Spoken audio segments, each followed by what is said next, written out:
CORAPE, la Coordinadora de Medios Comunitarios Populares y Educativos del Ecuador, presenta Ágora Democrática, un espacio para el diálogo, el debate y análisis de los temas de la coyuntura nacional en las voces de sus protagonistas. Bienvenidos, bienvenidas.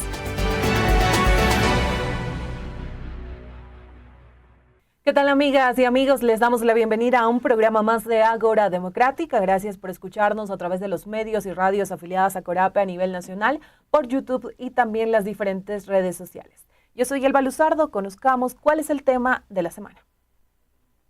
Y comentarles que hace 3 semanas se nombró a Manuel Naranjo como nuevo ministro de Salud. Su llegada se dio tras la renuncia de Franklin Encalada, quien según varios analistas no logró avances en la cartera de Estado que dirigió desde el inicio del mandato del presidente Daniel Noboa. Esta transición se dio en medio de un escenario complejo en salud en el país. Por un lado, las demandas de pacientes renales que piden el pago a las clínicas dializadoras para continuar con sus tratamientos que les mantienen con vida. El alarmante anuncio de Solca Guayaquil sobre la suspensión de atención a pacientes derivados del Instituto Ecuatoriano de Seguridad Social, la cual días después se reanudaría tras alcanzar un llamado acuerdo amistoso con sus principales autoridades. Y un tema que nunca cesa: las demandas diarias de pacientes del IES ante la falta de insumos, personal médico y agendamiento de turnos cuando acuden a los centros de atención a nivel nacional.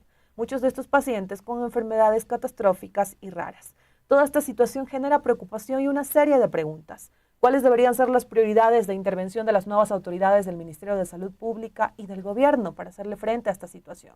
¿La deuda del IES y del Ministerio de Salud Pública con prestadores externos es por falta de presupuesto o mala gestión? ¿Qué cambios se deben hacer al seguro de salud del IES? Hoy analizamos estas preguntas con nuestros invitados en este espacio donde vamos a hablar acerca de la falta de insumos médicos en los centros de salud y también esta falta de pago a los prestadores externos de salud. Vamos a conocer quiénes nos acompañan. Y está junto a nosotros en este momento Mauricio Espinel. Él es PhD en Salud Pública en Liverpool, Inglaterra, tiene un máster en infectología, tiene un diplomado en gerencia en salud en Atlanta, Estados Unidos, cuenta con más de 20 años de experiencia como docente en universidades nacionales y extranjeras, así como también es investigador. Fue director de salud del IES, subsecretario en gestión de riesgos durante la pandemia y director del Instituto de Trasplantes del Ministerio de Salud Pública. También a medida que avanza el programa nos va a acompañar Henry Yanes Suárez. Él es licenciado en Sociología y Ciencias Políticas, es representante de asociaciones de jubilados y es vicepresidente de la Asociación de Afiliados, Jubilados y Pensionistas del IES de Pichincha. Iniciamos de inmediato este diálogo con el doctor Espinel y consultarle en este caso, bajo su análisis, cuáles son estas razones de esta crisis en el sistema de salud que afecta, como lo dijimos, gravemente al tema de abastecimiento de medicamentos, al tema de la falta de pago a los proveedores, como son las dializadoras y también como Solca. Bienvenido. Muchas gracias. Muy agradado de estar aquí contigo para conversar sobre un tema tan importante y que la amplia audiencia que tiene esta red conozca algunos elementos fundamentales en el campo de la salud. Comencemos por esta palabrita, salud. Cuando decimos salud estamos hablando de bienestar, no de medicamentos. Lastimosamente se ha distorsionado, no solo en el pensamiento, en la perspectiva de la gente. Si yo le pregunto a alguien, ¿cómo está tu salud? No me he enfermado de la gripe. Salud va más allá, ¿no? Es bienestar. Y tú decías, el tema de los medicamentos, entonces se le pone a la salud como tema de, medicamentos. Este es un componente, los medicamentos son una partecita del proceso de atención. Uno de los elementos importantes es esto de que hemos ido cada vez más hundiéndonos en un modelo, ¿no?, de atención que está definido como un modelo hospitalocéntrico. De la enfermología, decía Edmundo Granda, uno de los más insignes salubristas en nuestro país, que trabajó en la Organización Panamericana de la Salud y profesor también. La enfermología pública, no la salud pública. Nos preocupa entonces los remedios, las prótesis, ese tipo de temas. Y nos olvidamos de este concepto amplio de la salud. Entonces, un primer elemento que hay que trabajar con la sociedad civil, que hay que trabajar con las organizaciones es deberíamos ir construyendo un proceso de lucha por la salud, no por la enfermedad exclusivamente. Para graficar esto, este componente de la salud, lo que se llama atención integral en salud, que está en papeles de diferentes niveles, contempla el componente prevención, el componente promoción de la salud, el componente curación y el componente rehabilitación. Si nosotros vemos cómo se distribuye el gasto en salud en el Ecuador, vemos que más o menos el componente curativo recibe $9 comparado con $1 el componente preventivo. Cuando los estándares internacionales dicen se debería gastar $3 en prevención versus 1 en curación. Esto pone sobre la mesa esta distorsión de cómo estamos construyendo salud en el país. Y pues entonces para cambiar eso, pues hay que cambiar el modelo, hay que reformar muchas cosas.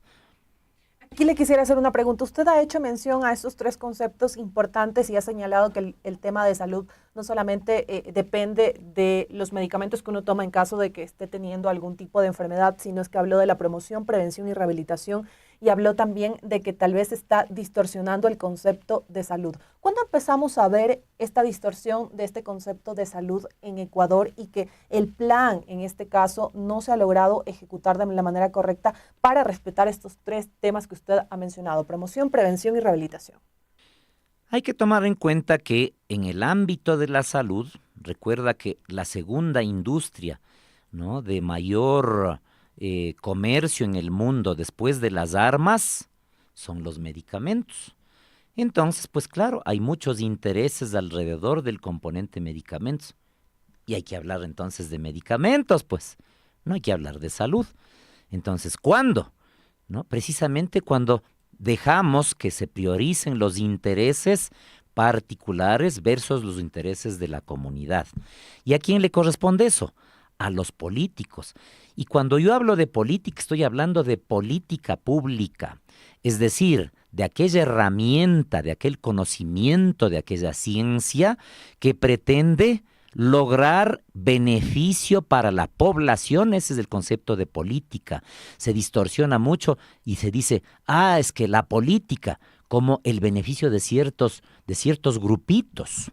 Y eso sí pasa, esta distorsión, desconexión del verdadero sentido de construir política pública, ¿no?, a la población versus grupos específicos. Nosotros vivimos eso mucho, por ejemplo, durante la discusión del Código Integral de la Salud, ¿no?, del COS, que se discutió años en la Asamblea y finalmente quedó ¿en qué? En nada. En donde los diferentes actores iban a la Comisión de Salud a debatir por sus intereses. Vimos, por ejemplo, la presencia de una comisión de las industrias alimenticias solicitando que en el código se suprima esto de cómo pues es posible que pongan semáforo en los alimentos. Eso hace que la gente no compre pues las cosas que tienen grasa, las cosas que tienen azúcar. Eso nos hace un daño, ¿no? Y entonces se fue construyendo una colcha de retazos en esta herramienta fundamental que es la normativa, el código orgánico, en ese momento que se discutía y que quedó archivado y no ha pasado nada al respecto. No hemos podido como sociedad volver a ese campo. ¿Por qué? Porque los intereses de estos grandes y fuertes grupos no tienen contraste, no tienen al otro lado quien pueda rebatir estos intereses para los intereses de la comunidad, de la gente, de la población. Entonces, el primer componente, cuando nosotros analizamos este síntoma, esta calentura, que son falta de medicamentos, está en el modelo, en la estructura, en la legislación, en la normativa. El segundo componente está en el componente del financiamiento. Cuando nosotros hablamos de la gestión del sector salud, tenemos que hablar de 3 elementos: el financiamiento, la provisión de servicios y tercero, la gobernabilidad y normativa. En esas tres líneas los salubristas desarrollamos nuestra gestión, ¿no? Tú mencionaste que yo fui director nacional de salud del IES y nosotros en ese momento le propusimos al presidente del IES de ese entonces una reforma del sistema de salud IES con estas tres líneas de trabajo. En primer lugar, en el componente del financiamiento, para que tú tengas una idea, en el IES el presupuesto más o menos son 2.400 millones de dólares, ¿sí? De eso, lo que logra recaudar de los afiliados, el seguro son alrededor de 1.200 millones, es decir, la mitad. Por eso, en el gobierno de los 10 años, ellos decidieron cambiar la normativa, contraviniendo la ley, y le pasaron un porcentaje de pensiones a salud. Y con eso pudieron hacer algunos hospitales y evitar que haya este gran déficit. Eso se iba reduciendo proporcionalmente hasta que hace 2 años creo que terminó, ¿no? Esta normativa del IES. Y volvió la crisis. Es decir, solo ingresan ahora lo que se recauda de los afiliados, la mitad. ¿Qué pasa con el resto? Entonces hay que discutir ese tema, pues. ¿Qué hacemos para financiar ese resto si queremos mantener las mismas prestaciones, los mismos grupos poblacionales atendidos? Qué bueno que el IES atienda a los niños, qué lindo, pero hay que resolver el problema del financiamiento. Aquí yo le quería hacer una consulta y precisamente la situación del Instituto Ecuatoriano de Seguridad Social, porque hay quienes señalan que esto es una pieza clave, una pieza que en este caso da este camino crítico en el Sistema Nacional de Salud. Y yo también al inicio del programa consultaba y hacía una pregunta al aire, que era en este caso, este tema que estamos viendo con el Instituto Ecuatoriano de Seguridad Social, que tiene decenas de pacientes, miles de pacientes, y que es quien deriva a prestadores externos, y esta falta de pago a estos prestadores externos, ¿se debe a la mala gestión o al tema del presupuesto, mayoritariamente? Todo un poquito, no hay bala de plata. El problema único que le pones la vacuna y ya. En el caso de la gestión, a lo que tú te refieres, hay muchos elementos que considerar.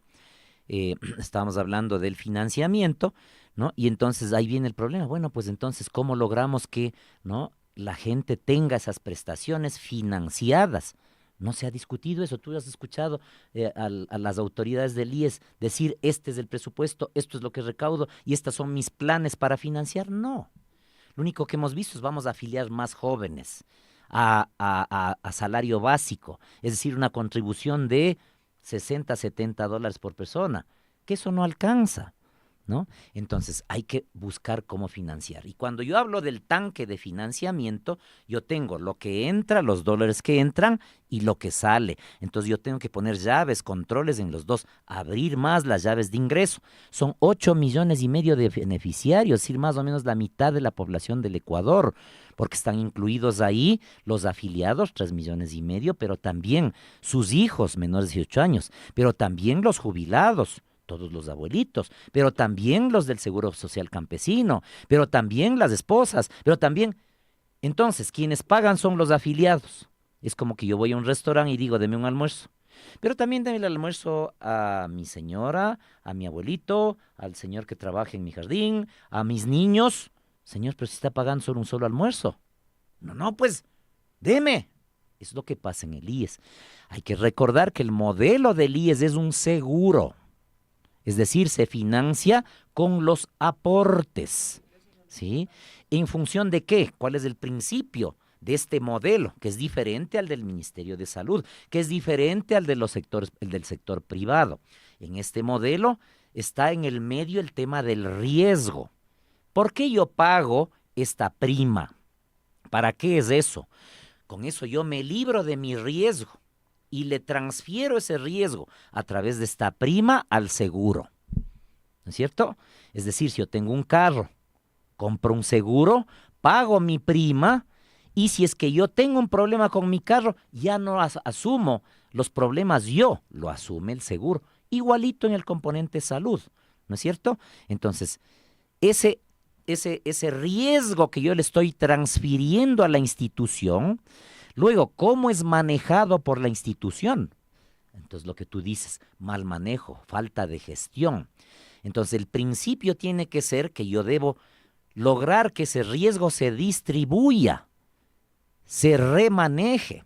Y con los proveedores de salud no pasa eso. Existe un modelo caduco que no sirve de transacción con los proveedores, que no se ha revisado, que no se ha analizado. ¿Cómo llegan a acuerdo entre el IES y los proveedores de servicios para cáncer y los proveedores de cirugías? ¿Cuál es el acuerdo? Yo le voy a mandar los pacientes y se acabó. No, desde hace más de 30 años se ha visto que esta transacción, este contrato, es el elemento clave central, fundamental, para yo lograr traspasar ese riesgo a otros y compensar esa carga de riesgo que yo estoy recibiendo. Y entonces nosotros pretendíamos implementar una serie de medidas alrededor de eso, ¿no? Por ejemplo, ¿qué certeza tengo yo de que lo que me cobra el proveedor es lo justo? Entra el componente auditoría. Pero tú ves que Solca dice, ¿no? A mí me deben desde el año 2012. No hemos resuelto el problema de las auditorías. Y el mismo Estado dice, para que yo pagarle al IES lo que debo, necesito las auditorías. ¿Dónde está una propuesta alrededor de las auditorías? En nuestra gestión teníamos ya listo un proceso contractual para tener una auditoría 24/7 en línea en tiempo real. Es decir, entre el paciente en una clínica, ¿no?, que tiene un acuerdo muy elaborado para ver qué va a proveer, cómo va a proveer, por qué va a proveer, no, cuándo, ¿no? Y entonces inicia el proceso de auditoría. Le diagnostican de infección de vías urinarias y pide una tomografía. ¡Pip! El sistema dice, no hay cómo. Es decir, la tecnología aplicada para el control. Pero claro, pues eso no conviene cuando, ¿no? Eso me va a reducir, va a controlar lo que yo estoy cobrando. Y no se ha implementado. Eso pasa en todo el mundo. Seguimos con cajas de papeles que van llegando a la Dirección de Salud para que revise una persona. Eso es arcaico, ya no funciona, ya no sirve.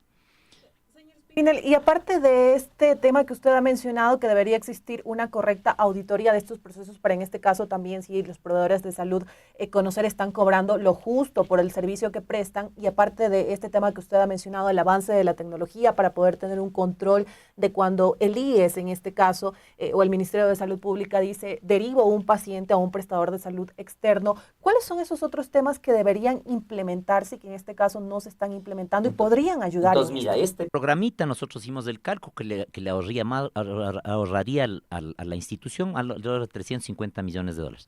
Faltaban 1,000, ¿no? 350 millones. Luego el modelo de atención, ¿no? Entonces, el componente atención, ¿qué es lo que sucede? Permíteme poner un ejemplo.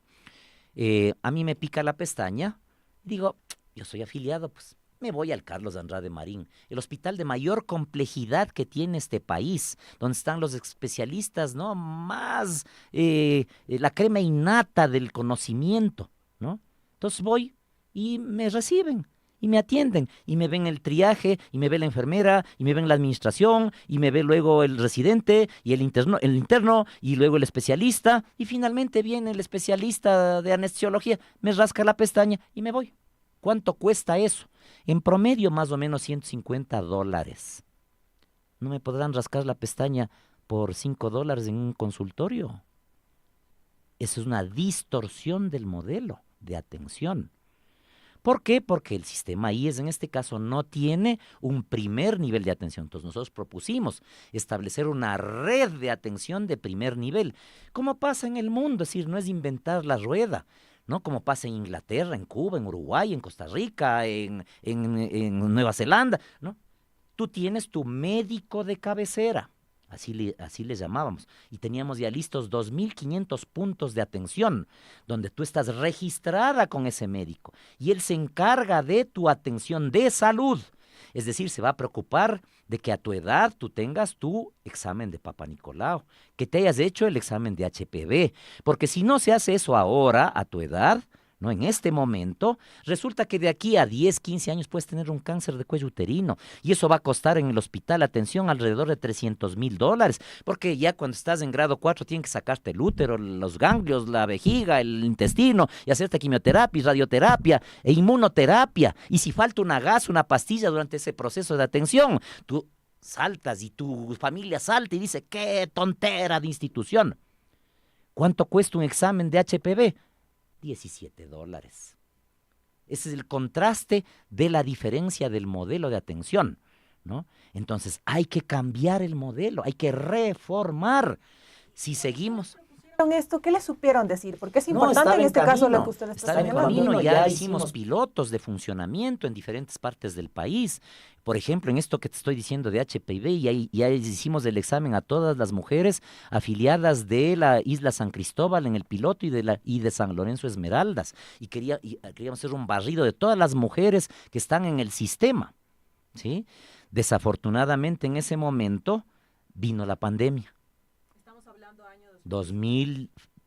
Yo inicié mi gestión en marzo del 2019, vino a fines de 2019 la pandemia y tuvimos que dedicarnos a eso, y salimos en junio del 2020 y ahí quedó, ¿no?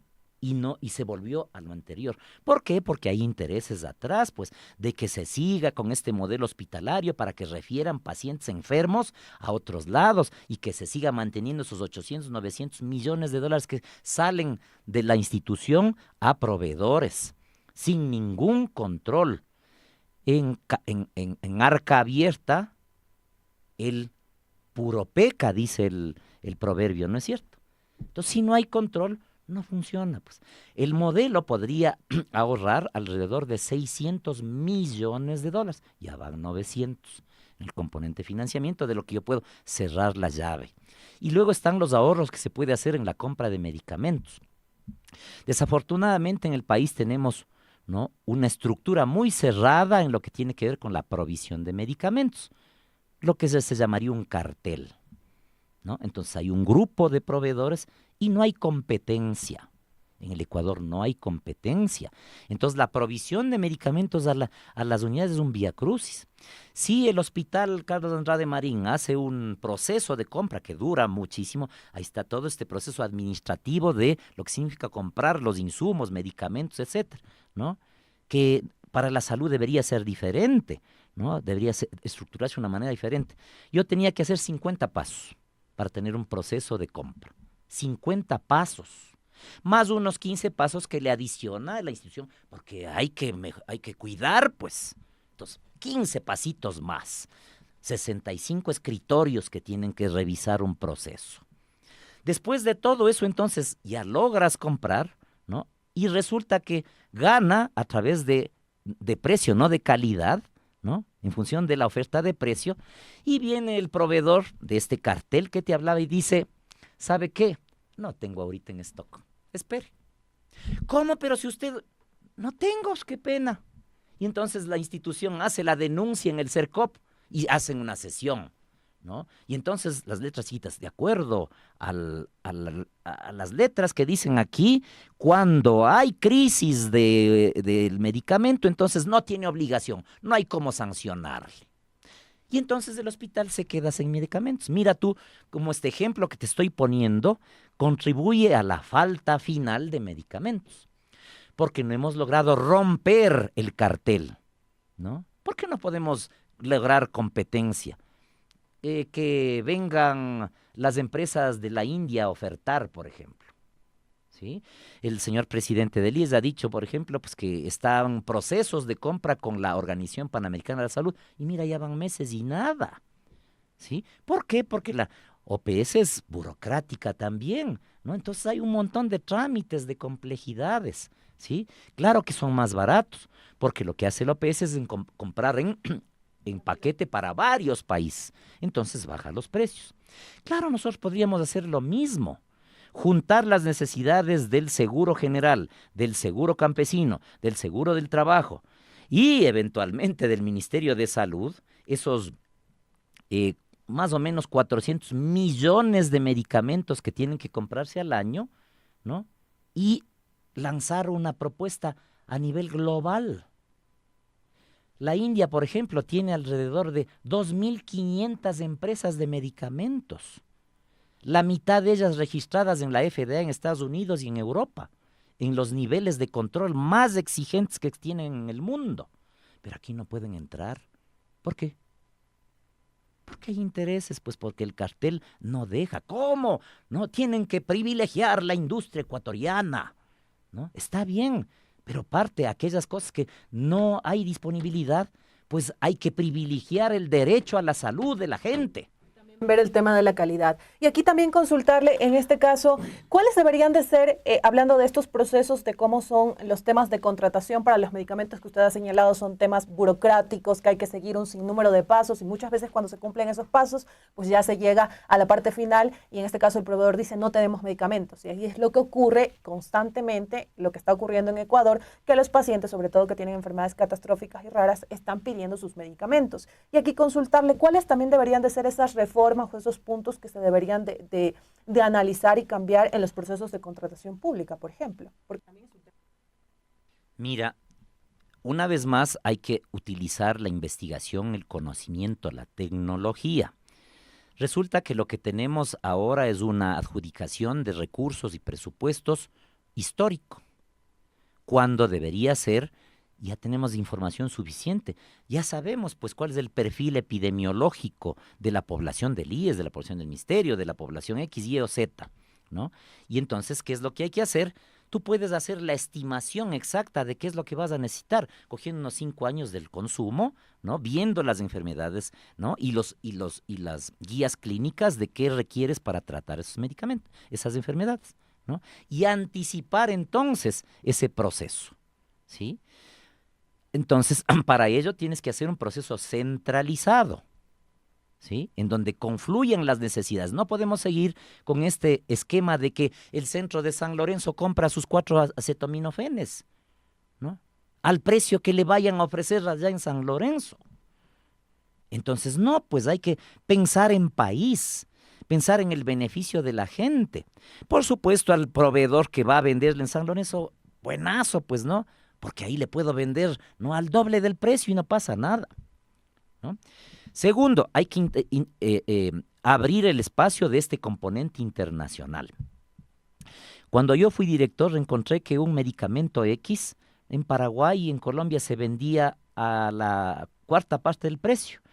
Entonces contacto con un potencial proveedor de Colombia, dice, claro, yo le consigo, miren, esta es mi estimación, necesito tanto, es tanto el presupuesto. Perfecto, déjeme hablar. Es un medicamento que solo produce una empresa, ¿no? Entonces, a los 2 días me llama y dice, discúlpeme, pero no podemos ayudarle a usted en el Ecuador. ¿Por qué? Pues porque el proveedor único dice que tiene un distribuidor ahí en el Ecuador y tiene un acuerdo que no puede vender por otro lado, a 4 veces el precio que vende aquí al lado en Colombia. ¿Cómo puede ser posible que toleremos ese tipo de cosas? Entonces la legislación, la normativa de compra debe romper esos carteles, de romper, ¿no?, esos procesos que lo único que quieren es beneficiar a ciertos grupos, ¿no?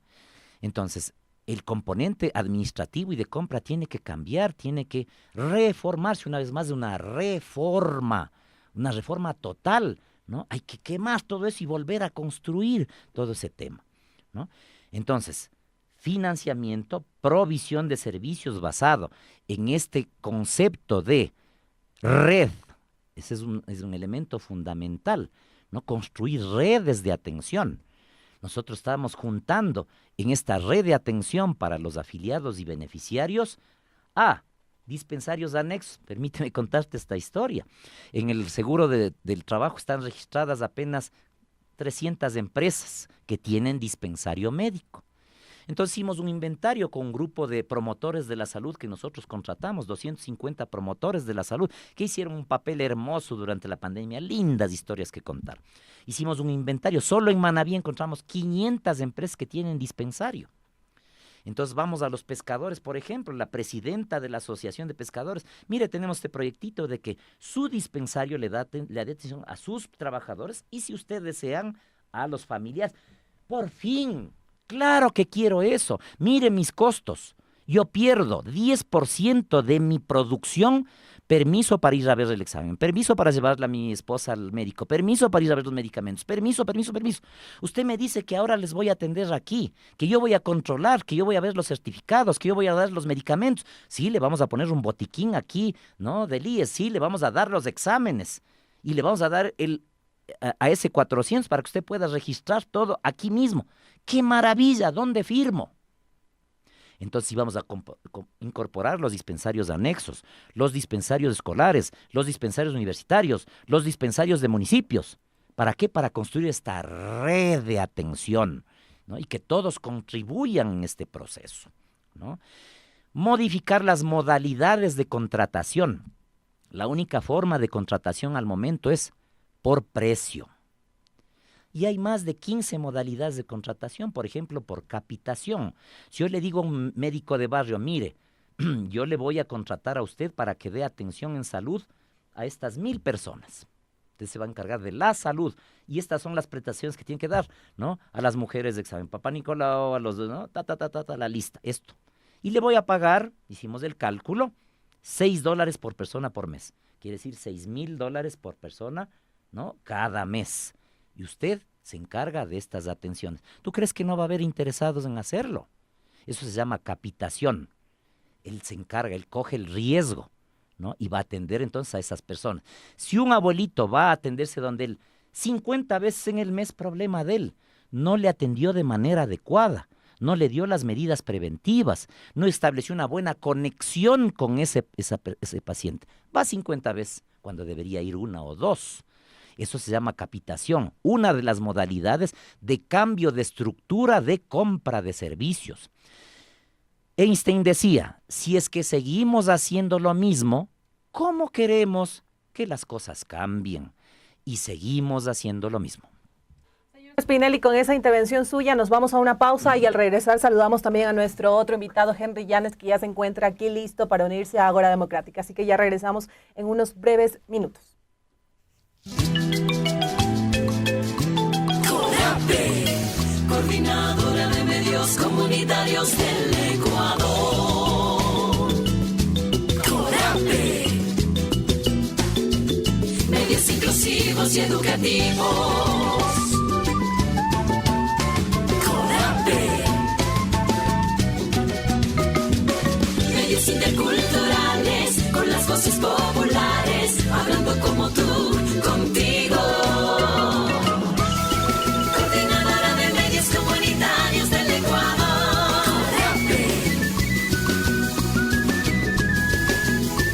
CORAPE, Coordinadora de Medios Comunitarios del Ecuador.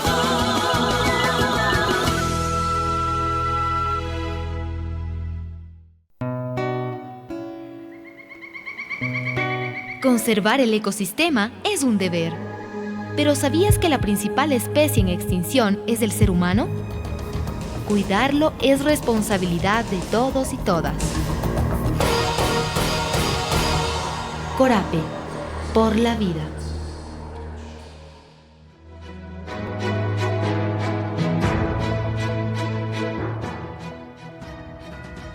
Aquí en Ágora Democrática, gracias a todos quienes nos sintonizan semanalmente a través de los medios comunitarios de la red CORAPE, a través de nuestro canal de YouTube y por supuesto las diferentes redes sociales. Estábamos hablando con el doctor Mauricio Espinel acerca de este tema tan importante que nos ha congregado aquí esta semana y es esta situación que se está viviendo en el país en lo referente al tema de la salud, el desabastecimiento de medicamentos, también este tema en donde se ha señalado que todo esto tiene una pieza clave, la situación del Instituto Ecuatoriano de Seguridad Social, que sería esa pieza más crítica en el Sistema Nacional de Salud. Ya se encuentra junto a nosotros el señor Henry Llanes para acompañarnos en este diálogo. Tuvo un poco de dificultades con el tema de tráfico de la capital ecuatoriana, pero qué gusto tenerlo aquí en este espacio para que se una a nosotros y conocer también cuál es su análisis frente a esta situación que estamos viendo que está afectando a pensionistas, jubilados, a pacientes del Instituto Ecuatoriano de Seguridad Social, del Ministerio de Salud Pública frente a la situación que se vive y como lo mencionamos, algunos expertos, algunos analistas señalan que esta situación crítica en el tema de salud tiene mucho que ver con la situación y el manejo al interno del Instituto Ecuatoriano de Seguridad Social, la pieza más crítica en el sistema nacional. Bienvenido. Muchas gracias. Un cordial saludo para usted, para la audiencia, para el doctor Spinelli. Y ofrezco disculpas porque en verdad Quito ahora está intransitable, entonces un caos está, entonces yo estuve más de media hora en la calle por llegar acá y ya dije, ya me iba a dar por vencido, no me hace dar por vencido, pero en esta vez yo dije, creo que me voy a dar por vencido, no voy a poder llegar. Bueno, pero ya estoy aquí. Así que sí, nosotros estamos, bueno, el tema de la salud, todo este deterioro, digamos, de las instituciones que viene en el país, ¿no? Recuerdo yo cuando un profesor en la universidad hacía en el laboratorio de estudio, hacía un experimento poniendo una cantidad de moscos en un vaso y en un frasco, digamos, ¿no? Entonces él hizo un grupo pequeño de unos moscos, de unas moscas en un frasco y en otro mayor número de moscas, ¿no? Entonces él decía, estas van a morir primero, estas se van a destruir a sí mismas, estas van a morir primero, estas de acá también dice, se van a multiplicar y van a morir, ¿no? Eso es lo grave, lo que vamos en la sociedad, ¿no? O sea, deteriorando las instituciones, ¿no? El hospital Andrade Marín, por ejemplo, de lo que era en los años 70 a lo que es hoy, es una desgracia. La misma institución del Seguro Social, yo soy de Loja, una vez vine a Quito, años 70, recién construido el edificio que está frente al ejido. O sea, se guardaba reverencia para pasar por ese edificio, una especie de reverencia, una cosa monumental. Daba recelo, daba miedo ingresar al edificio, era joven, por supuesto, ¿no? Y se veía la magnitud del edificio, una arquitectura recién construida en Quito de esa naturaleza, que era impresionante, ¿no? Entonces, claro, pero todo eso se ha deteriorado. Ahí se han llevado hasta las planchas de mármol que había ahí, a cambio de que le van a poner otro material. Entonces, no se sabe dónde se llevaron esas planchas de mármol. Y así como ese ejemplo que menciono, en el tema de la salud es un desastre, ¿no? Solo a una persona como lo que sucedió en el 2010, ¿no? Hacer una reforma a la Ley de Seguridad Social, violando lo que dispone el 369 de la Constitución de la República, que dispone que toda prestación que se cree en el Seguro Social tiene que estar debidamente financiada. Y sucede que hasta el año 2010 había un financiamiento para los hijos de los jubilados hasta 6 años. Le hacen la reforma en el año 2010 y le extienden la edad de los hijos de los afiliados hasta 18 años para que reciban atención médica sin ningún costo. O sea, una cosa brutal. O sea, como que el Seguro Social es una cosa así, ¿no? Cuando el Seguro Social surgió en el mundo para proteger la salud del trabajador, del que trabaja, del que presta un servicio, del que vende una fuerza de trabajo a cambio de un salario. Para eso surgió el Seguro Social, para atender sus riesgos de trabajo, para atender la jubilación. No nació el Seguro Social para atender a los hijos de los afiliados, ni tampoco ni a los cónyuges, ¿no? Porque para hacer eso tendría que entonces la prima incrementarse, ¿no? Y tendría que hacerse un cálculo actuarial. ¿Cuánto me cuesta adicionalmente para que pague el papá o la mamá el que tenga una prestación médica, el hijo del afiliado? O el cónyuge, o la cónyuge. Entonces aquí, así, entonces es consecuencia de eso, ¿no? Hoy en día, de acuerdo a las estadísticas, son 2.150.000 hijos de los afiliados que reciben atención médica sin costo hasta la edad de 18 años. Paul Granda, cuando era presidente del Consejo Directivo del IES, decía que esa prestación, cuando él estuvo ahí, le costaba anualmente al Seguro Social $300 millones. Y uno se pregunta, ¿quién financia el Seguro Social? Los trabajadores. Los empleadores en una buena parte. El Estado no lo financia. El Estado es moroso. Yo tengo, por ejemplo, datos de que inclusive que los maneja el Fondo Monetario Internacional, que además nosotros le pedimos al Fondo Monetario Internacional que le condiciona al gobierno del Ecuador y también al Banco Mundial, que le condiciona al gobierno del Ecuador para que pague las deudas que tiene con el Seguro Social, porque el gobierno viene jugando con fuego. Son 3 millones de afiliados, son 700.000 jubilados que mensualmente han aportado con el empleador el 20.6% de la remuneración mensual. Y por un elemental sentido común, por un poquito de racionalidad, si alguien me paga para una prestación, tengo que devolverle a cambio una buena prestación y tengo que cuidar sus recursos, tengo que manejar con transparencia sus recursos. Y entonces, claro, al año 2015 eso ya empezó a explotar. ¿Cómo se va a sostener sin costo? Bueno, fue una persona, sí, pues, pero de hablar de millones, una locura. Ahí está metido también unas prestaciones como, por ejemplo, atención médica para jefes de hogar, que no son afiliadas al Seguro Social. Una atención médica para personas que sufren discapacidades que no son afiliadas al Seguro Social. Una atención médica para personas que sufren enfermedades catastróficas que no son afiliadas al Seguro Social. Y solo en enfermedades catastróficas el Seguro Social gasta más de $1.000 millones anuales. Y entonces, dice usted, en el año 2000, a finalizar 2014 y para entrar al 2015, eso ya estalló.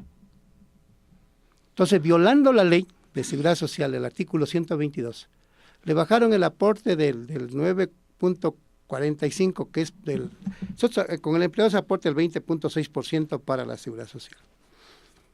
Y entonces, de acuerdo a la tabla, el 9.54% de ese 20.6 es para el fondo de pensiones.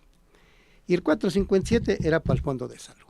Entonces, este 4.57 no iba a resistir con estas prestaciones que acabo de mencionar. Imposible que resista. Y entonces yo concluyo en esta parte. Entonces, ¿qué hicieron en el año 2015? Violando la ley, el 122. El 122 dice, no me saques la plata de un fondo para financiar el déficit del fondo de salud. ¿Qué hicieron? Precisamente eso hicieron.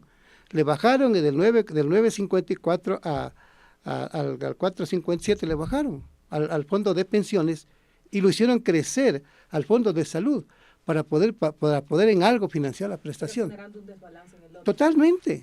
Y aquí quería hacer una pausa porque conversando con el doctor Espinel, él también hacía referencia a varios de los datos que usted compartió y él señalaba también el tema del financiamiento, que también debería ser como que un camino que debería haber en este caso el Instituto Ecuatoriano de Seguridad Social. Aquí también le consulto a usted acerca de este tema.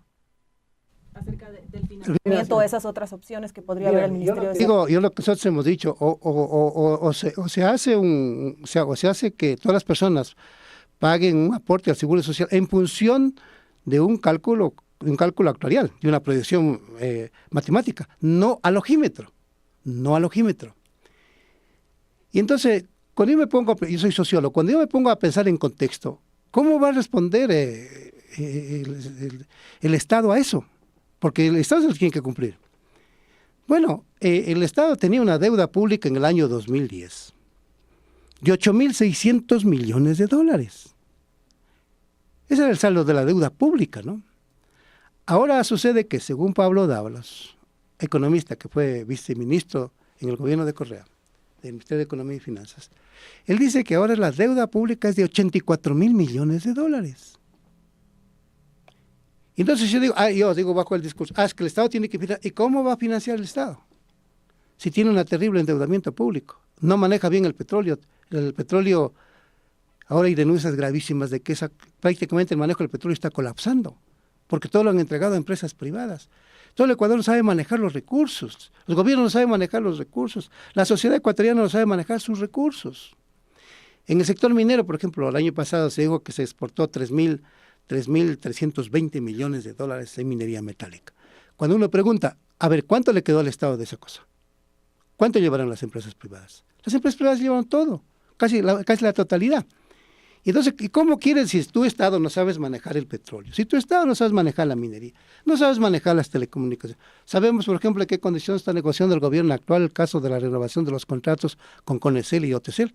¿Saben los ecuatorianos eso? ¿Sabemos nosotros eso? No sabemos. O sea, nosotros como sociedad no sabemos manejar los recursos y el gobierno hace de las suyas, pues no, con sus aliados allí, ¿no? Entonces todos los recursos llevan. Entonces, ¿cómo el Estado va a financiar estas prestaciones? Por ejemplo, esta prestación de salud. No lo va a poder financiar. Y entonces nosotros, por eso es que el déficit de los hospitales públicos del Ministerio de Salud son otra desgracia. Yo le decía a un amigo, solo viendo el Eugenio Espejo, si yo quiero así me atender en el Eugenio Espejo, solo viéndolo ya me enfermo más. Solo viéndolo. Porque cuando una persona está afectada en su salud, tiene que haber una atención de calidad y de calidez. Desde la presentación física de los hospitales, de los centros médicos tienen que ser de calidad, tienen que ser de una imagen pública para que el paciente que va o la persona que está afectada en su salud entre a un hospital o a un centro de salud, solo viéndolo ya cambie su estado de ánimo. Porque la psicología de las personas, el doctor Espinol sabe, porque el estado emocional de las personas también se ayuda a controlar su enfermedad. Pero si le voy a meter en una cosa tétrica, que solo viéndolo ya digo, aquí me voy a morir. Entonces desde allí, en el país se maneja mal, tanto hospitales públicos que dependen del Ministerio de Salud, así como ahora sucede con los hospitales del Seguro Social financiados por los trabajadores, ¿no? Y por una buena parte de los empleadores. Y ya que usted ha hecho referencia al tema de los hospitales públicos, aquí también paso con el doctor Espinel, en este caso consultarle. Hemos hablado acerca de la situación del IES y cómo se ha señalado que es esta pieza clave en esta crisis del sistema de salud, el tema de la falta de atención, pago a proveedores y todo lo que estamos viendo en el país. Pero también qué pasa, por ejemplo, con el Ministerio de Salud Pública, cómo se manejan ahí estos temas, porque el Ministerio de Salud Pública también se señala, le debe algunos otros espacios, como por ejemplo dializadoras y también otros prestadores externos. Primero, para complementar lo que Henry decía al respecto, yo había hablado de cerrar la llave para disminuir el gasto, ¿no? Con algunas estrategias. Pero también está el aporte, ¿no? Henry decía, no, pues entonces tiene que pagarse por aquellas prestaciones y los cálculos actuariales que él mencionaba ya están hechos. Nosotros lo discutimos ya cuando yo fui director nacional de salud. ¿Qué porcentaje debería pagar el afiliado si quiere que le atiendan a su hijo? Fácil. No pasa lo mismo ahora con las esposas, ¿no? Entonces, está hecho el cálculo, está hecho el estudio. ¿Qué porcentaje descuentan si todos dicen, no, los afiliados todos 1.6%? Si no solo yo decido si le atienden o no atienden a mi hijo, unos dirán sí, otros dirán no, descuénteme, otros dirán no me descuente, ¿no? 2.4%. Y con eso se financia. Entonces el tema es, ¿no?, cómo logro mejores ingresos para cubrir las demandas. Y por otro lado, cómo cierro las llaves de aquello que se está desperdiciando, yendo, que no está contribuyendo a este principio fundamental, es que en salud es que debo sacarle el jugo, el mayor provecho a cada dólar que yo estoy poniendo en salud. Porque en salud no existe plata que avance, ¿no? Japón, que tiene 16% de presupuesto del PIB en su PIB, no les alcanza. La salud es un saco sin fondo. ¿Por qué? Porque la tecnología va avanzando y es cada vez más costosa. Entonces yo debo tratar de sacarle el mejor provecho a cada dólar. Y ahí vamos al tema Ministerio de Salud, que tiene un problema complejo que es... Imagínate tú a Messi, que ya es finalista, ¿no? Que él mismo cobra el córner, él mismo va corriendo a cabecear, él mismo saca del gol. Eso hace el Ministerio de Salud. Es el encargado entonces de la construcción de la política pública, de proveer servicios, de controlar a los servicios. Entonces, ¿cómo puede esperar que una institución que controla se controle a sí mismo en términos de calidad? No puede ser, pues. Entonces, no se ha separado las funciones en el país de lo que le correspondería a la autoridad sanitaria, ¿no? Henry hablaba sobre este componente de la participación. Esto es fundamental. Los mejores sistemas de salud, por ejemplo, el sistema brasileño, tiene un componente de participación ciudadana fortísimo, ¿no? En estas sistemas de discusión, tanto estaduales, ¿no?, como nacionales, ¿no? Lo que aquí se vino construyendo por muchos años y en el gobierno que sabemos se destruyó toda esa participación, ¿no?, de estos espacios de discusión cantonal de la salud, los consejos cantonales de salud, los consejos provinciales de salud. En Brasil, los consejos estaduales de salud deciden cómo se distribuye el presupuesto. Eso no es decisión del ministro de Salud, no. Él recibe la disposición de este órgano colegiado colectivo y dice, muy bien, esta es la distribución, y ejecuta eso. Aquí no, ¿no? Es una decisión del ministro de Salud. No hay participación ciudadana. Los colectivos no participan. Y aquí también Con el señor Henry Llanes, frente también a todo este escenario que estamos analizando, ¿cuáles deberían ser esos cambios que debe hacer el seguro de salud del Instituto Ecuatoriano de Seguridad Social? Ustedes ya han mencionado algunos, pero en este caso también el doctor desde la parte médica y usted también que ha sido actor principal en estas demandas que hacen jubilados, que hacen pensionistas y frente también a toda esta situación. Yo lo que creo es que, partiendo de lo que dice el doctor Espinel, en el Ecuador deberíamos en verdad de poner actitudes negativas y saber que sí podemos dialogar y ponernos de acuerdo. Él, por ejemplo, apunta a un caso muy clarísimo.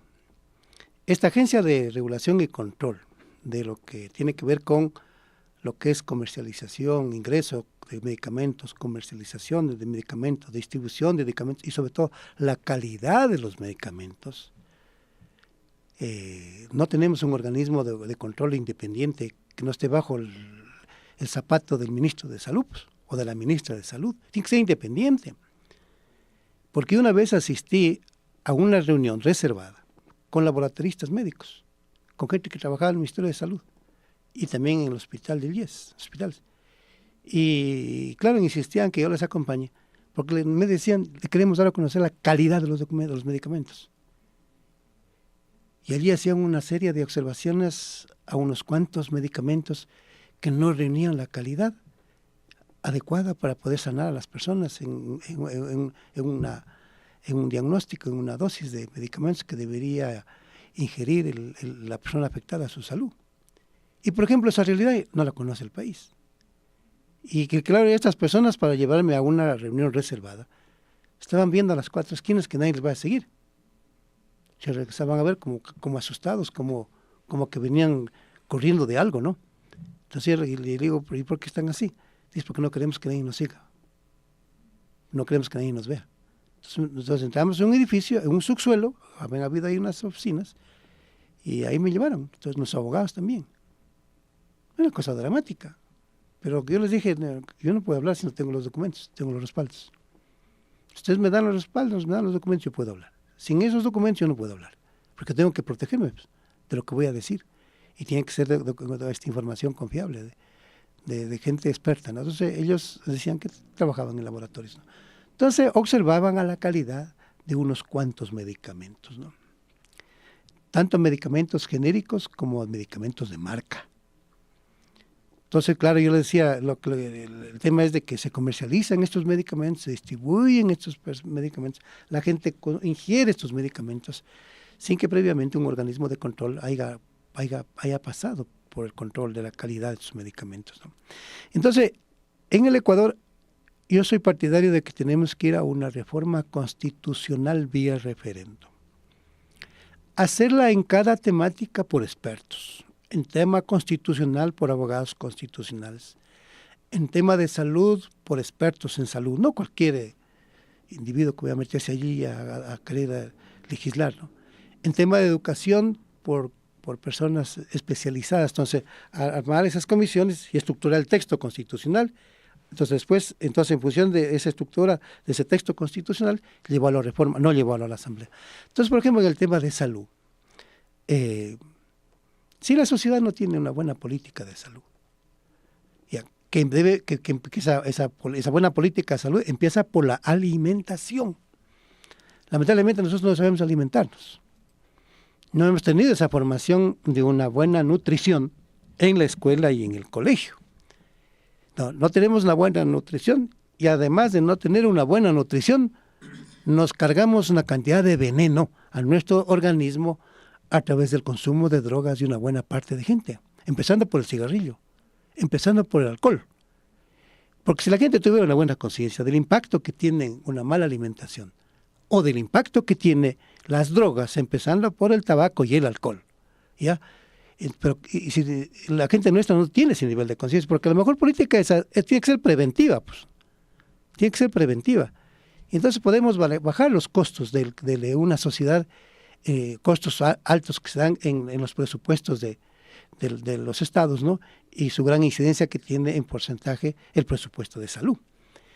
Y más bien fortalecer los presupuestos de educación, para que la gente informarle desde niño cómo alimentarse cómo cuidarse en su salud, etcétera. Entonces yo creo que por ahí es un cambio que hay que hacer estructural y eso hay que cambiarlo a nivel de la Constitución. Doctor Llanes, y ya también para ir culminando el programa, lamentamos en este caso que el tema del tráfico le haya cortado el tiempo. Nos ponemos de acuerdo y Sí. venimos porque ese tema es muy bonito, ¿no? Sí, para que ya le haya cortado el tiempo. Pineda sabe muy bien esta más, más intervención, pero en este caso consultarle ya en la parte final. Este tema, esta deuda millonaria que mantiene el IES con prestadores externos, esta deuda millonaria que también mantiene en este caso con los pacientes frente a la falta de medicamentos, ¿existe un camino para solucionarlo o no hay esperanza? Ya en la parte final, de manera breve, una pregunta en 2 minutos.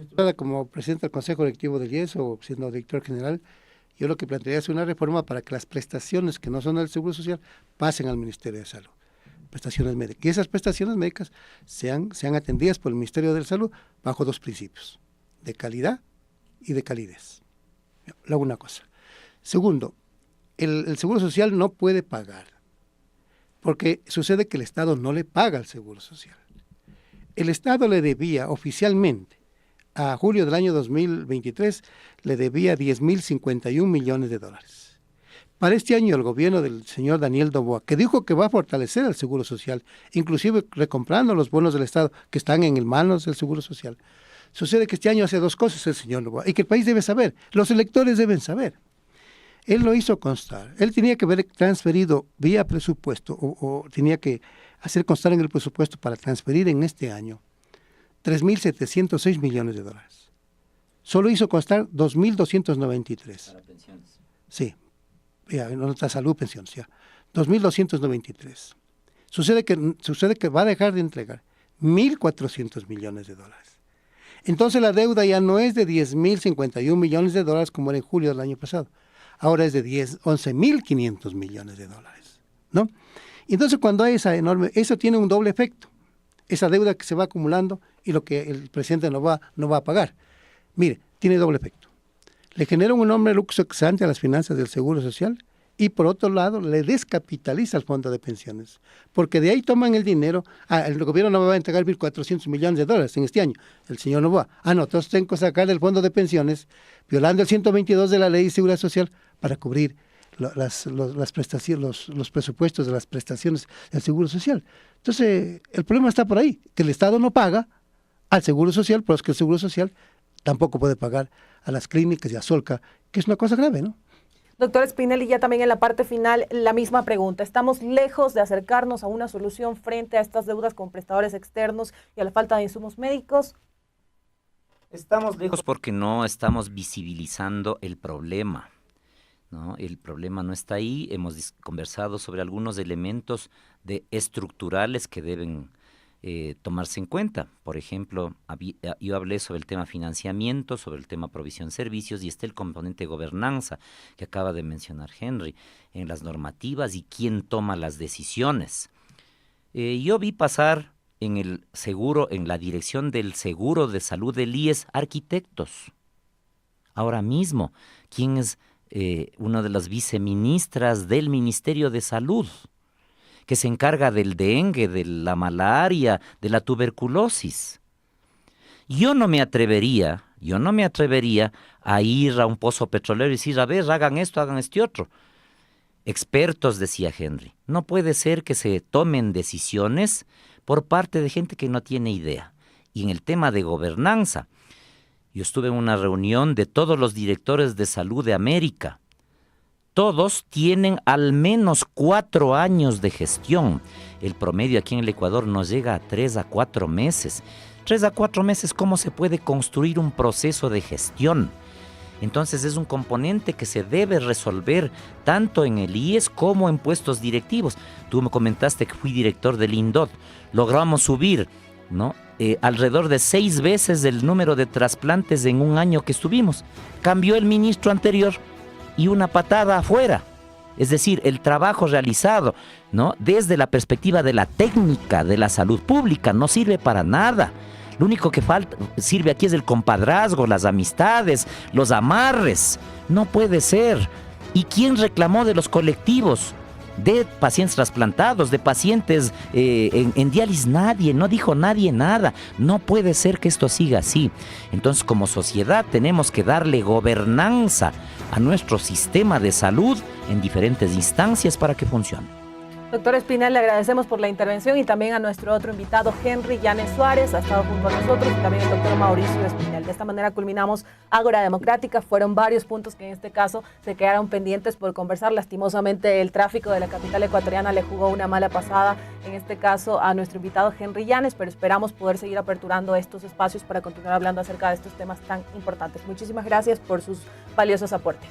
Amigos y amigas, nos despedimos de ustedes, como siempre, agradecerles por cada semana su sintonía en Ágora Democrática. Sigan pendientes de la señal de los medios comunitarios de Corape a nivel nacional. Un abrazo. Usted escuchó Ágora Democrática. un espacio para el diálogo, el debate y análisis de los temas de la coyuntura nacional en las voces de sus protagonistas. Una producción de Corape, la Coordinadora de Medios Comunitarios Populares y Educativos del Ecuador. Hasta un próximo encuentro.